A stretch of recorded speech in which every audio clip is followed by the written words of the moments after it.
અ, કટલાકરી બે છોકરાઓની love story છે સાહેબ. રાયમલ અને રતન નામના છોકરાઓની લવ સ્ટોરી છે. નર્મદા નદીના કિનારે અ, માછલી પકડતો રતન અને એ માછલી વેચતો રાયમલ. રતન પકડે માછલી અને એ જઈને રાયમલની દુકાન પર આપે ને રાયમલ વેચે. આવા બે છોકરાઓ છે, આદિવાસી છોકરાઓ છે. એ બેની લવ સ્ટોરી છે. ગુજરાતી ઇન્ડસ્ટ્રીની પહેલી એલજીબીટીક્યુ થીમ પરની વાર્તા છે કટલાકરી. અને એ ગુજરાતીમાં છે અને 1 કલાક 50 મિનિટની વાર્તા છે. એટલે હા, બેઝિકલી તમે એવું કહેવા માંગો છો કે ક્વિયર ફિલ્મ બનાવવાનો વિચાર ક્યાંથી આવ્યો, ક્વિયર થીમ પર આધારિત ફિલ્મ.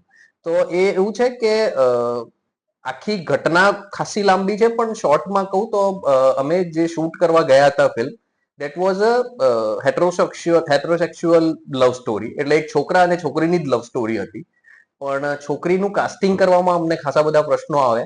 તો અમે બહુ જ એક્સિડેન્ટલી ત્યાં જ એવું ડિસાઈડ કર્યું હતું કે આપણે હવે છોકરી નહીં પણ છોકરા સાથે જ ફિલ્મ શૂટ કરીએ. અને પછી અમે લોકોએ બે છોકરાઓની લવ સ્ટોરી શૂટ કરવાનો વિચાર ત્યાંથી આવ્યો. એટલે આમ આવી ફિલ્મ એ બહુ મોટો વિચાર છે, પણ અમારાથી બહુ જ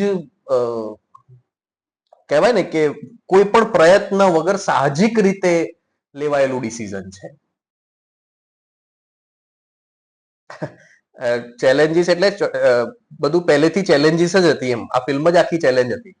કારણ કે ના તો કોઈ પ્રોડક્શન હાઉસ હતું, ના તો કોઈ પ્રોડ્યુસર્સ હતા, ના તો અમારામાંથી કોઈ એક્સપિરિયન્સ ક્વિયર ફિલ્મ બનાવી ચૂક્યા હતા. અમને કશી જ ખબર જ નહોતી. અને અમે આઠ જણ બાર અને બાકીના 3 જણ એક્ટર, એમ કઈ 11 જણ તો ટોટલ હતા જે ફિલ્મ શૂટ કરવા ગયા હતા. એટલે પહેલેથી કઈક વસ્તુ ઈઝી થઈ જાય તો અમને શોખ થતો હતો એમ. કારણ કે અમને બધું ચેલેન્જિંગ જ હતું. એટલે સીધો રસ્તો ક્યાંક દેખાઈ જાય તો અમને એવું લાગતું આ સીધો રસ્તો જે સીધો નહીં હોય, કંઈક તો લોચો હોવો જ જોઈએ, તો જ આ કટલાકરીના રસ્તામાં જાય.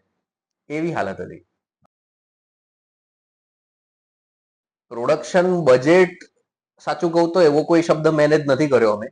અમે ખાલી અમારી જરૂરિયાતો મેનેજ કરી છે. અમને બપોરે જમવાનું મળી જતું હતું, રાતે જમવાનું મળી જતું હતું. અમારી પાસે જે શૂટ કરવા માટે કેમેરો જોઈએ કેમેરો હતો, જે લેન્સ જોઈએ એ તો નહોતો, પણ એક લેન્સ હતો જે બધા કામ પૂરા કરતા હતા અમારા. સો પ્રોડક્શન બજેટ મેનેજ નથી કર્યું, અમે ફિલ્મ મેનેજ કરી છે એવું કહીશું. અમે સોની આલ્ફા પર શૂટ કરી છે. તમારે કટલાકરી એટલા માટે ખાસ તો જોવી જોઈએ. એક તો તમને ગુજરાતી ભાષામાં, પોતાની ગુજરાતી ભાષામાં જો તમને એવું હોય કે ગુજરાતી પિક્ચર નથી સારી બનતી તો જોવી જોઈએ. કંઈક અલગ પિક્ચર નથી બનતી તો જોવી જોઈએ. કોઈક અલગ વાર્તા, કટલાકરીમાં જે વાર્તા અમે લોકોએ બતાવી છે એ વાર્તા અત્યાર સુધી ગુજરાતી સાહિત્યમાં પણ તમે ખાસ નહીં વાંચી હોય. ઓરિજિનલ ગુજરાતી સાહિત્યમાં પણ જે વાર્તા લગભગ નથી લખાઈ, એ વાર્તા પર આધારિત ફિલ્મ બની છે. એટલા માટે કટલાકરી જોવી છે. કટલાકરી મૂવી સેન્ટનું વોચ માય ફિલ્મ નામનું વેબસાઇટ છે.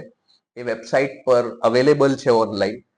150 રૂપિયા એનું રેન્ટ કરવા માટેનું ફીસ છે. વિથ જીએસટી કંઈક 177 રૂપિયા થાય છે.